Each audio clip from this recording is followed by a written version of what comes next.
दोस्तों, आज हम इस वीडियो में जिस मुद्दे पर चर्चा करेंगे वह राम जन्मभूमि से जुड़ा हुआ। इस वीडियो के माध्यम से हम राम जन्मभूमि से जुड़े संपूर्ण विवाद को जानने की कोशिश करेंगे और जानने की कोशिश करेंगे कि राजनीति ने किस प्रकार राम मंदिर निर्माण के रास्ते में क्या देरी करवाई है। आपने इस विषय में बहुत सी वीडियो देखी होगी, मगर इस वीडियो में हम राम मंदिर विवाद के साथ साथ राजनीति के एंगल को भी जानने की कोशिश करेंगे कि कैसे राजनीति ने अयोध्या विवाद को एक अलग मोड़ दे दिया। दोस्तों, इस वीडियो में हम विभिन्न टॉपिक्स पर चर्चा करते हुए राम मंदिर निर्माण पर चर्चा करेंगे। राम मंदिर विवाद कहां से शुरू हुआ, के नायर का योगदान या उस समय उनका निर्णय, इस पर भी चर्चा होगी। इसके साथ देश की राजनीति के परिवर्तन की हवा से जो शाह बानो केस के फैसले के बाद ऐसा क्या हुआ कि बाबरी मस्जिद का ताला खोलना पड़ा। इसके साथ ही हम अयोध्या में निहत्थेकार सेवकों की हत्या पर चर्चा करते हुए बाबरी मस्जिद के विध्वंस तक की अपनी इस वीडियो में चर्चा करेंगे। आपको मुख्यतः राम मंदिर आंदोलन के साथ भारतीय राजनीति को भी इस वीडियो में समझने का मौका मिलेगा और इसके साथ साथ सुप्रीम कोर्ट ने क्या फैसला दिया उसको भी इस वीडियो में आपको जानने का मौका मिलेगा और कोठारी भाइयों से लेकर के मुल्ला मुलायम तक की राजनीति को भी समझने का अवसर मिलेगा। दोस्तों, स्वागत है आपका फ्री स्टडी पर। मेरा नाम है सुनील। मुगल शासक बाबर 1526 में भारत आया। 1528 तक वह अवध यानी अयोध्या पहुंचा। 1528 से 1529 के आसपास बाबर के सेनापति मीर बाकी द्वारा बाबरी मस्जिद का निर्माण किया गया। बाबर के नाम पर इसका नाम बाबरी मस्जिद रखा गया। हिंदुओं का मानना था कि इस जगह पर पहले राम मंदिर था जो कि भगवान राम के जन्म स्थान पर बना हुआ था। मीर बाकी ने उसको तोड़कर मस्जिद बना दी। 1853 में पहली बार अयोध्या की राम जन्मभूमि को लेकर दंगा हुआ। इसके बाद से अयोध्या विवाद हाईलाइट होना शुरू हुआ। अयोध्या मामले में सबसे पहले कानूनी लड़ाई निर्मोही अखाड़े द्वारा लड़ा गया। 1885 में महंत रघुवर दास ने फैजाबाद कोर्ट में अपील दायर की। जिला जज ने फैसले में कहा कि मस्जिद का निर्माण 356 साल पहले हो चुका है, इसलिए इस पर फैसला करना ठीक नहीं होगा। इसके बाद 15 अगस्त 1947 में भारत आज़ाद हुआ। आज़ादी के बाद बाबरी मस्जिद विवाद शुरू होता है 22 दिसंबर 1949। कहीं कहीं ये तारीख आपको 23 दिसंबर 1949 को देखने को मिलेगी। इस दिन मस्जिद के अंदर रामलला की मूर्ति का प्रकटीकरण हुआ, ऐसा हिंदू पक्ष का मानना है, जबकि मुस्लिम पक्ष ये कहता है कि मूर्तियों को चुपके से मस्जिद के अंदर रख दिया गया। दोस्तों, इस समय फैजाबाद के डीएम थे के नायर, देश के पीएम थे जवाहरलाल नेहरू और यूपी के सीएम थे गोविंद वल्लभ पंत। तो मुख्यमंत्री और प्रधानमंत्री ने के नायर को मूर्तियों को मस्जिद से हटाने का 2 बार आदेश दिया, मगर के नायर ने मूर्तियों को हटाने से मना कर दिया क्योंकि अयोध्या में इससे दंगा फैल सकता था। फिर गोविंद वल्लभ पंत ने के नायर को निलंबित कर दिया। उसके बाद 1952 में फिर से उन्हें सेवा में वापस डीएम के तौर पर रख लिया गया, परंतु कुछ समय बाद उन्होंने इस्तीफा दे दिया। दोस्तों, देश के पीएम और सीएम ऐसा इसलिए कर रहे थे ताकि देश के सेकुलर स्थिति को बनाए रखी जा सके। खैर, इसके बाद 23 दिसंबर 1949 को फैजाबाद थाने में एफआईआर दर्ज की गई। एफआईआर नंबर है 147/49। इसके बाद अयोध्या के इस एरिया में लोगों की आवाजाही को बंद कर दिया गया ताकि कोई विवाद ना हो, क्योंकि सांप्रदायिक दंगे से जो नुकसान होता है वो भारत ने आज़ादी प्राप्त करते साथ ही देख लिया था और वह इस स्थिति को दोबारा दोहराना नहीं चाहता था। आज़ादी के बाद पहला मुकदमा हिंदू महासभा के सदस्य गोपाल सिंह विशारद ने 16 जनवरी 1950 फैजाबाद अदालत में दायर की। गोपाल सिंह विशारद ने ढांचे के मुख्य गुंबद के नीचे जो रामलला की मूर्ति थी उसकी पूजा करने की मांग की। फिर इसके बाद 17 दिसंबर 1959 में निर्मोही अखाड़ा के 6 व्यक्तियों ने मुकदमा दायर किया और इस स्थान पर अपना दावा ठोका। इसके बाद 18 दिसंबर 1961 सुन्नी वक्फ बोर्ड ने इसके विरोध में मुकदमा दायर किया और इस जगह पर अपना दावा किया। अब इस समय जो कोर्ट में प्रक्रिया चली वो जमीन के मालिकाना हक को लेकर थी और अभी इस मुद्दे पर राजनीति शुरू नहीं हुई थी। अप्रैल 1984 विश्व हिंदू परिषद के मुख्य नेता उस समय थे अशोक सिंघल। दोस्तों, अशोक सिंघल ये पहले वे व्यक्ति थे जिन्होंने रथ यात्रा शुरू करने का ऐलान किया था। इन्होंने ही घोषणा की कि जिस जगह मंदिरों का तोड़कर मस्जिदों का निर्माण किया गया है उस सब जगह हम मंदिर दोबारा से बनाएंगे। इससे हिंदू समाज एकता की ओर अग्रसर हुआ।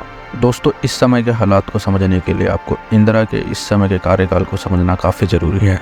इस समय पंजाब में सिख एकता का कार्य चल रहा था। इस समय खालिस्तान की मांग चरम पर थी, जो कि एक अलग सिख राज्य की मांग थी। तो एक तरफ सिख समुदाय एकता के बंधन में बंध रहा था और ऐसा ही कार्य हिंदुओं के लिए किया गया अशोक सिंघल के द्वारा। दोस्तों इसी बीच अशोक सिंघल ने रथ यात्रा शुरू की। फिर 1984 इंदिरा की मृत्यु हो गई और उसके बाद उनके बेटे राजीव गांधी को प्रधानमंत्री बनाया गया। दोस्तों आपको सबसे ज़्यादा ध्यान इसी मुद्दे पर देना है कि राजीव गांधी के पीएम बनने के बाद ही उस दौर की शुरुआत हुई जिसमें राम मंदिर का राजनीतिकरण पूरी तरह से होने लगा। दोस्तों इसी बीच किशन मोहन पांडे जो कि फैजाबाद जिला न्यायाधीश थे, फरवरी 1986 इन्होंने मस्जिद का ताला खोलने का फैसला सुनाया। दोस्तों यहाँ आपको यह जानना बहुत ज़रूरी है कि मस्जिद का ताला खुलवाने की नौबत ही क्यों आई, जबकि अदालत ने खुद ही बाबरी मस्जिद पर ताला लगवाया था। आइए दोस्तों इस दौर की राजनीति को समझते हैं ताकि हम इस कड़ी को अच्छे से समझ पाएँ, क्योंकि इसके बाद से देश की राजनीति का मुख्य मुद्दा राम जन्मभूमि यानी अयोध्या आ जाएगा। विशेषज्ञों का मानना है कि बाबरी मस्जिद का ताला हिंदू समुदाय को खुश करने के लिए राजीव गांधी द्वारा खुलवाया गया था। और ऐसा राजीव गांधी को क्यों करना पड़ा? इस मुद्दे की जड़ शाहबानो केस था। कोर्ट ने शाहबानो के पक्ष में फैसला दिया, कहा कि इनके पति को शाहबानो को तलाक के बाद गुजारा भत्ता देना पड़ेगा। दोस्तों मुस्लिम समुदाय इससे बहुत नाराज हुआ।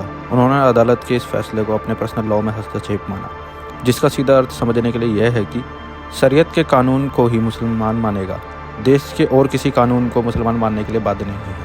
तो अदालत ने हमारे पर्सनल मामले में हस्तक्षेप क्यों किया? क्योंकि देश में मुस्लिम समुदाय के लिए तलाक के मामले में अलग कानून व्यवस्था थी। दोस्तों इसका इतना ज़्यादा विरोध हुआ कि इस विरोध को राजीव गांधी झेल नहीं पाई। विशेषज्ञों का मानना है कि वे नए नए राजनीति में आए थे, इससे पहले इनकी राजनीति में भी रुचि नहीं थी। अब वे राजनीति के इस दलदल में फंस गए थे।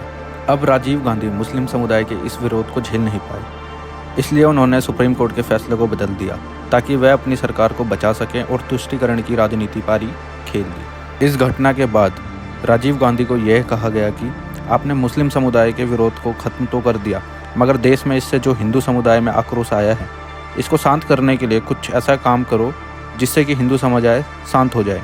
दरअसल कांग्रेस यहाँ यह दिखलाना चाहती थी कि कांग्रेस पार्टी हिंदुओं के लिए इतना सोचती है जितना विश्व हिंदू परिषद भी हिंदुओं के लिए नहीं सोचती। दोस्तों इसी के बाद राजीव गांधी द्वारा मस्जिद के ताले को खुलवाया गया। परंतु कहा जाता है मुस्लिम समुदाय में ताला खुलने से सबसे अधिक रोष इसलिए आया क्योंकि मस्जिद के ताले खोलने का सीधा प्रसारण दूरदर्शन पर किया गया था। इससे मुस्लिम समुदाय को लगा कि ये तो सरकार की सोची समझी साजिश है और अदालत का फैसला भी सुनियोजित है। अब मस्जिद का ताला खुलने के बाद एक बार फिर से राम जन्मभूमि से जुड़ी लोगों की आस्था बढ़ने लगी, क्योंकि पूजा पाठ करने की इजाज़त भी मिल गई थी। जनवरी 1979 में प्रयाग में कुंभ के मेले के दौरान मंदिर निर्माण के लिए गांव-गांव में शिला पूजन करने का फैसला हुआ। साथ ही 9 नवंबर 1989 को राम जन्मभूमि स्थल पर मंदिर के शिलान्यास की घोषणा भी की गई। विश्व हिंदू परिषद की देखरेख में गांव-गांव में शिला पूजन होने लगा। ईंटों पर राम लिखकर जुलूस निकाले गए। इन ईंटों को अयोध्या ले जाकर राम मंदिर बनाने की योजना थी। 11 जून 1989 विश्व हिंदू परिषद के राम जन्मभूमि आंदोलन को बीजेपी द्वारा समर्थन दिया गया और बीजेपी भी इस आंदोलन की तरफ बढ़ी। इसके बाद दोस्तों 17 अक्टूबर 1979 गृह मंत्री बूटा सिंह से साधु संतों ने यह आश्वासन मांगा कि राम मंदिर शिलान्यास में कोई देरी नहीं होनी चाहिए। इसके बाद सरकार ने मंदिर के शिलान्यास की मंजूरी दे दी। दोस्तों इसके बाद बूटा सिंह और यूपी के सीएम नारायण दत्त तिवारी के मौजूदगी में विवादित स्थल के पास शिलान्यास करवा दिया गया। इस कार्यक्रम के बाद से 1989 में 1074 दंगे हुए, जिसमें सबसे ज़्यादा हृदय विदारक दंगा बिहार के भागलपुर में हुआ। ये दंगा जुलूस निकालने की वजह से हुआ। रिपोर्ट के अनुसार लगभग 1074 लोगों की मृत्यु इस दंगे में हुई। करीब 2 महीने के आसपास तक ये दंगा चला। दोस्तों इस समय तक अयोध्या राम जन्मभूमि का मुद्दा भारतीय राजनीति में गरमाया हुआ था। अब देखते हैं राम के नाम पर राजनीति कैसे खेली जाती है। दोस्तों एक बार फिर हम उस समय की राजनीति की तरफ गौर करते हैं कि उस समय राजनीति में क्या उथल पुथल हो रही थी। इस समय तक राजीव गांधी सरकार बोफोर्स घोटाले के चपेट में आ गई थी। वीपी सिंह ने उनको चारों तरफ से घेर रखा था और अगले इलेक्शन की तैयारी भी चल रही थी। फिर दोस्तों 3 नवंबर 1979 राजीव गांधी अपने आने वाले इलेक्शन के चुनाव प्रचार के लिए फैज़ाबाद आए हुए थे। फैज़ाबाद में भाषण देते वक्त उन्होंने कहा, आप हमें वोट दीजिए, हम राम राज्य वापस लेकर आएंगे। तो दोस्तों इस समय तक देश की राजनीति के केंद्र में जो मुद्दा आ गया था वह अयोध्या का था। राजीव गांधी को अपनी सरकार बचाने के लिए राम नाम का सहारा लेना पड़ रहा था, जबकि कांग्रेस पार्टी ने अपने को इस मुद्दे से दूर रखा था, जैसे कि आप अभी भी देख सकते हैं। दोस्तों, यहाँ आप समझ पा रहे होंगे कि किस प्रकार अयोध्या राम जन्मभूमि के मुद्दे का राजनीतिकरण अब किया जाने लगा, क्योंकि इस समय तक राम मंदिर का मुद्दा सबसे अधिक देश की राजनीति में गरमाया हुआ था। इस समय तक कुछ पार्टी सत्ता में आने के लिए राम का नाम ले रही थी, तो कुछ पार्टी अपनी सत्ता को बनाए रखने के लिए। अब ज़्यादातर पार्टियों को ये समझ में आ गया था कि अयोध्या ही वह मुद्दा है जो उनकी पार्टी की किस्मत को बदल सकती है। और इस समय के राजनीतिक एरा को हम मंदिर मस्जिद राजनीति के रूप में जानते हैं। तो फिर 1989 में इलेक्शन हुए, जिसमें राजीव गांधी की हार हुई। बीजेपी ने राम मंदिर का मुद्दा उठाकर इस चुनाव में 88 सीटें जीती। इससे पहले बीजेपी की सीटें सिर्फ 2 थी। इस चुनाव में वीपी सिंह की सरकार बनी, जिसको बीजेपी द्वारा समर्थन दिया गया। दोस्तों, इसके बाद राम मंदिर आंदोलन ने तेजी पकड़ी। पूरे भारत में राम मंदिर बनाने का सपना मानो ऐसा लग रहा था जैसे पूरा होने वाला है। दोस्तों, इस समय यूपी की सियासत को समझना जरूरी है। यूपी में सीएम है मुलायम सिंह यादव, जो कि समाजवादी हैं। समाजवादी का सीधा अर्थ है वह समाज के हित में सोचेंगे और स्वतंत्रता और समानता की बात करेंगे और सेकुलर यानी कि धर्मनिरपेक्षता को बनाए रखने की कोशिश करेंगे। समाजवादी और मार्क्सवादी ऐसे विचारधारा वाले व्यक्ति होते हैं जो भगवान में आस्था नहीं रखते हैं, यथार्थ को ही सत्य मानकर चलते हैं। दोस्तों, इस बात का जिक्र इसलिए किया गया है क्योंकि अभी आने वाले वीडियो में राम मंदिर आंदोलन में निहत्थे कारसेवकों पर मुलायम सिंह के आदेश पर गोलियां चला दी जाएंगी। तो दोस्तों, वीडियो में बने रहिए। आने वाले कुछ मिनटों में हम इस बर्बरतापूर्ण घटना का विस्तार से जिक्र करेंगे। आपको इसमें एक पक्ष समझने में ये भी आसानी होगी कि क्यों बाबरी मस्जिद को तोड़ा गया, तो उस समय कारसेवक इतने उत्तेजित क्यों थे, क्योंकि इस एंगल को ज़्यादातर दिखाया नहीं गया है। 25 सितंबर 1990 लाल कृष्ण आडवाणी बीजेपी के राष्ट्रीय अध्यक्ष बने। उन्होंने सोमनाथ से अयोध्या तक 10,000 किलोमीटर की रथ यात्रा निकालने की घोषणा की, जो कि विश्व हिंदू परिषद से अलग थी। ये रथ यात्रा इसलिए थी ताकि हिंदू समाज को राम मंदिर के लिए एकता के सूत्र में बांधा जाए। लाल कृष्ण आडवाणी की इस रथ यात्रा का कार्यभार नरेंद्र मोदी ने संभाला था। दोस्तों, आडवाणी की इस रथ यात्रा से हिंदू एकता बहुत अधिक हुई। जहाँ जहाँ से ये यात्रा जाती थी, हजारों की संख्या में लोग एकत्रित हो जाते थे। इस रथ यात्रा का महत्व आप ऐसे समझ सकते हैं कि बताया जाता है कि रथ यात्रा में बहुत अधिक भीड़ होती थी।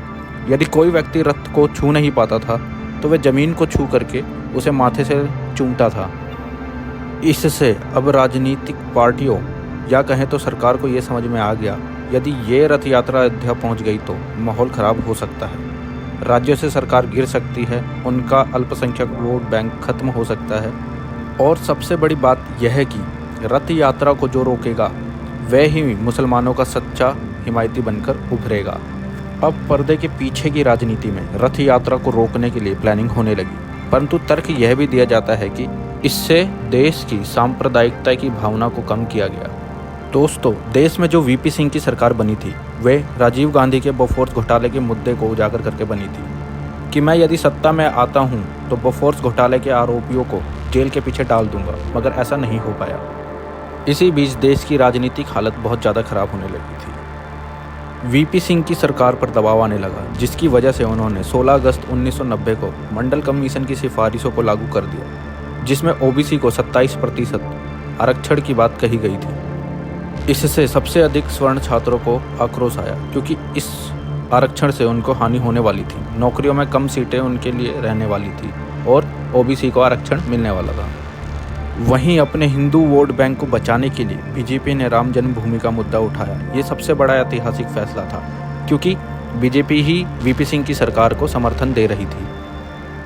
फिर इसके बाद के दौर को भारतीय इतिहास में मंडल कमंडल की राजनीति के रूप में जानते हैं, क्योंकि मंदिर का मुद्दा इस समय तक इतना बड़ा हो गया था कि कुछ समय बाद ही मंडल कमीशन को लोग भूल गए। इसके बाद आडवाणी रथ यात्रा करते हुए बिहार पहुंचे 21 अक्टूबर 1990 को। उस समय लालू प्रसाद यादव बिहार के सीएम थे। उन्होंने आडवाणी को 23 अक्टूबर 1990 को राष्ट्रीय सुरक्षा कानून के तहत गिरफ्तार करवा लिया। अब यहाँ एक राजनीतिक सियासत की बात करते हैं। वीपी सिंह जो प्रधानमंत्री थे, उनको अपनी सरकार को चलाने के लिए बीजेपी के समर्थन की जरूरत थी, इसलिए वीपी सिंह रथ यात्रा में ढील दे रहे थे। वहीं यूपी के मुलायम सिंह जो अपनी सरकार को बचाने के लिए अल्पसंख्यक मुस्लिम समुदाय को अपनी ओर खींचकर रखने के लिए रथ यात्रा को रोकना चाहते थे, क्योंकि मुलायम सिंह ने कहा था उनके रहते हुए अयोध्या में परिंदा भी पर नहीं मार सकता, बाबरी मस्जिद को उनके रहते हुए कुछ नहीं होगा, ऐसा भी मुलायम सिंह ने कहा था। आडवाणी की रथ यात्रा को रोकने के बाद बीजेपी ने वीपी सिंह सरकार से अपना समर्थन वापस ले लिया, जिससे वीपी सिंह सरकार गिर गई। फिर इसके बाद 30 अक्टूबर 1990, ये दिन अयोध्या के इतिहास में एक बहुत ही दुखद दिन है। 30 अक्टूबर 1990 को अयोध्या में हजारों की संख्या में कार सेवक आए हुए थे। अयोध्या की गलियां भगवा रंग से भरी पड़ी थी। बाबरी मस्जिद से काफ़ी दूर पहले पुलिस वालों ने कार सेवकों को रोक रखा था और बाबरी मस्जिद के आसपास जाने के लिए मनाही थी। दोस्तों, इससे पहले हमने आपको बताया है कि मुलायम सिंह ने बाबरी मस्जिद को लेकर क्या ऐलान कर रखा था। अयोध्या में कर्फ्यू लगा हुआ था, इसके बावजूद भारी तादाद में कार सेवक अयोध्या पहुंच गए थे। फिर साधु संतों और कार सेवकों ने 11 बजे सुरक्षा बलों की उस बस को काबू कर लिया, जिसको पुलिस ने कार सेवकों को हिरासत में लेकर शहर के बाहर छोड़ने के लिए रखा था।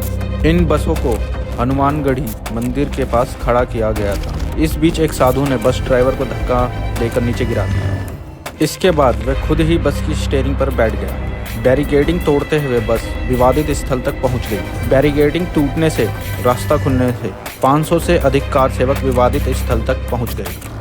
मुलायम सिंह उस समय यूपी के मुख्यमंत्री थे। उनका साफ निर्देश था कि मस्जिद को कोई नुकसान नहीं पहुंचना चाहिए। पुलिस को पहले ही निर्देश दिए गए थे कि लोगों को तितर बितर करने के लिए केवल आंसू गैस के गोले ही छोड़े जाए, लेकिन बैरिकेडिंग टूटने की वजह से कार सेवक जो विवादित ढांचे की गुम्बद पर चढ़ गए और भगवा झंडा फहरा दिया। सबसे पहले व्यक्ति शरद कोठारी था, फिर उसका भाई राजकुमार कोठारी भी गुम्बद पर चढ़ गया। इन दोनों भाइयों ने सबसे पहले झंडा फहराया। अब आगे की वीडियो में कुछ घटनाओं का जिक्र किया गया है जो बहुत कम सुनने को मिलती है। इस घटना के बाद अयोध्या में निहत्थे कार सेवकों पर फायरिंग की गई, जिसमें 5 कार सेवकों की मृत्यु हो गई और अयोध्या की गलियों में खून बहने लगा। इस घटना के बाद कार सेवक उत्तेजित हो गए, फिर यह मामला यहीं दब गया। इसके बाद कार सेवकों का कार्यक्रम जमीन में बैठकर सत्याग्रह करने का था। 2 नवंबर 1990 को फिर से 30 अक्टूबर वाली घटना को रिपीट किया गया पुलिस प्रशासन द्वारा। फायरिंग, लाठीचार्ज और बंदी बनाकर राम जन्मभूमि के आंदोलन को कम करने का प्रयास किया गया। शांति व्यवस्था को कायम करने के लिए पुलिस ने लाठीचार्ज का सहारा लिया। सरकारी आंकड़ों के अनुसार इस दिन फायरिंग में 15 से 16 कार सेवकों की मृत्यु हुई थी। इस दिन कोठारी भाइयों की भी पुलिस फायरिंग में जान चली गई थी। दोस्तों, देश के राजनीति का सांप्रदायिक मोड़ इस बात से साबित होता है कि 1989 से 90 के बीच मुलायम सिंह सरकार द्वारा निहत्थे कार सेवकों पर गोलियां चलवाई गई, ताकि वे ये दिखा सके कि हम मुस्लिम पक्ष के साथ हैं। इस एक्शन के बाद मुलायम सिंह सेकुलरिज्म के चैंपियन बनकर सामने आए, जिसने बाबरी मस्जिद की रक्षा की। इसके बाद से उनको मुल्ला मुलायम उपनाम से पुकारा जाने लगा। इस घटना के बारे में 2017 में मुलायम सिंह ने कहा कि कार सेवकों पर गोली चलाने का आदेश देना कष्टकारी फैसला था, लेकिन देश हित में ये फैसला उनको लेना पड़ा। अब दोस्तों, यहाँ पर वीपी सिंह की सरकार गिर गई थी। फिर उसके बाद 10 नवंबर 1990 को चंद्रशेखर की सरकार बनी कांग्रेस के समर्थन से।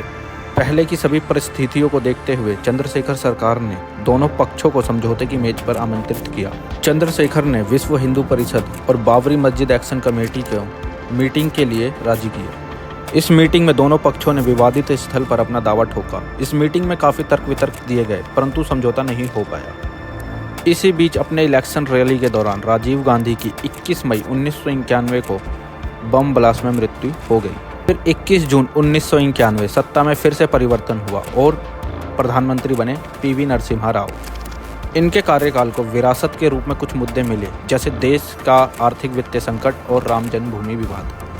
इसके बाद जून 1991 कल्याण सिंह यूपी के सीएम बने, जो कि बीजेपी के नेता थे। मुलायम सिंह की हारने की मुख्य वजह जो थी वो कार सेवकों पर गोली चलाना थी। इस समय तक इलाहाबाद हाई कोर्ट ने विवादित स्थल के आसपास किसी भी प्रकार के पक्के निर्माण पर रोक लगा रखी थी। 2 नवंबर 1991 कल्याण सिंह द्वारा ये कहा गया कि विवादित ढांचे की देखरेख की जिम्मेदारी हमारी है, और कहा कोर्ट ने जो फैसला दिया है उसका पालन किया जाएगा।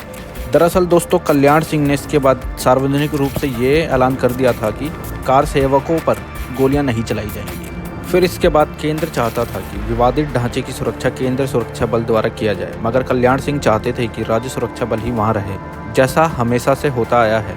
राज्यों की यही मांग होती है कि केंद्र का हस्तक्षेप कम से कम हो।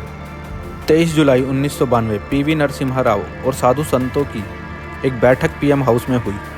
इस मीटिंग में राव ने साधु संतों को कार सेवा बंद करने के लिए कहा। साधु संतों ने राव की बात मान ली, मगर उन्होंने राव को ये कहा कि आपको हम 3 महीने का टाइम दे रहे हैं इस विवाद के समाधान करने के लिए, और नवंबर तक कार सेवा पर रोक लगा दी। इस समय तक पूरे देश में राम मंदिर आंदोलन अपनी पीक पर था।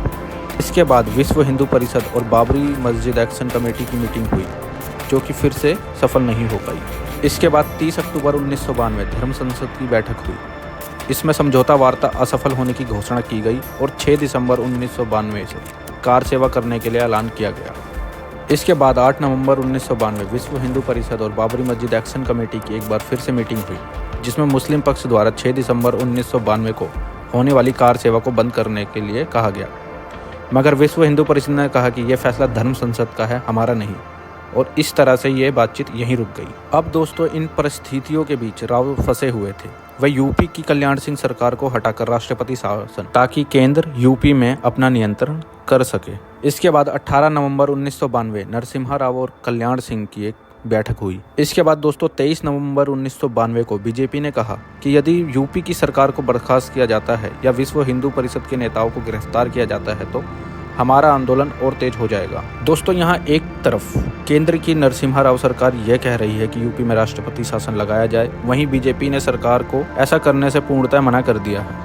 बीजेपी ने कहा यदि ऐसा किया जाता है, कल्याण सिंह सरकार को बर्खास्त किया जाता है, तो कार सेवक इससे भड़क सकते हैं। 25 नवंबर 1992 राव ने यह तय किया कि यूपी के राज्यपाल सत्यपाल नारायण रेड्डी से राज्य की हालात की रिपोर्ट मंगवाई जाए और राज्य की सरकार को बर्खास्त किया जाए। मगर दोस्तों 26 नवंबर 1992 को कल्याण सिंह ने सुप्रीम कोर्ट में एक हलफनामा दायर किया, जिसमें उन्होंने विवादित ढांचे की सुरक्षा की गारंटी ली थी। इसके बाद राव ने राज्यपाल की रिपोर्ट पर कोई कार्रवाई नहीं की। 5 दिसंबर 1992 की इस दिन अयोध्या में 2 लाख के करीब कार सेवक आ गए थे।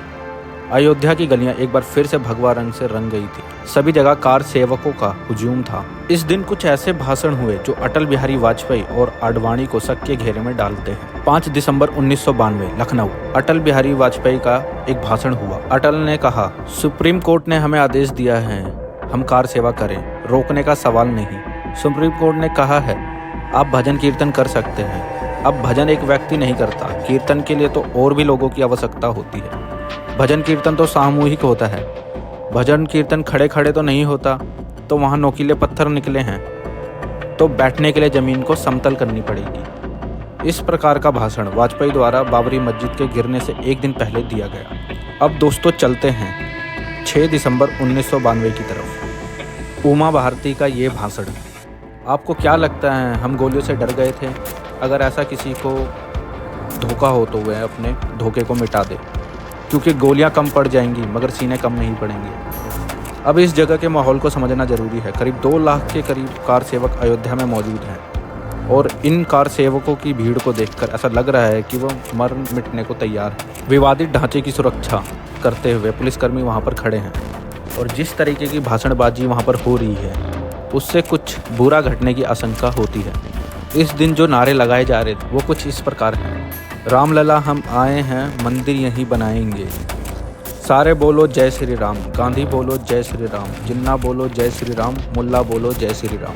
अब दोस्तों मंच पर भाषण चल रहा है। इस मंच पर बैठे थे मुरली मनोहर जोशी, उमा भारती, प्रमोद महाजन, लाल कृष्ण आडवाणी, साध्वी रितंबरा। इसी बीच भीड़ बेकाबू हो गई और सुरक्षा घेरे को तोड़ते हुए वे सब विवादित ढांचे की ओर बढ़े। उनके हाथों में तोड़ने फोड़ने का सामान था। इसके बाद 11:43 पर भीड़ गुंबद पर चढ़ गई और उसको तोड़ना शुरू कर दिया और इसके बाद 1:55 पर पहला गुंबद गिरा दिया गया। सामने लगे मंच पर यही अपील की जा रही थी कि कार सेवक नीचे उतर जाएं और इस तरह की कार्यवाही ना करें, परंतु कहा जाता है कि उनकी इन अपीलों का उन पर कोई असर नहीं हुआ। फिर इसके बाद 3:30 के आसपास दूसरा गुंबद भी गिरा दिया गया। इसके बाद 5 बजे मेन वाला गुंबद भी गिरा दिया गया। इसके बाद देखते ही देखते अयोध्या और अन्य जगहों पर सांप्रदायिक दंगे होना शुरू हो गए।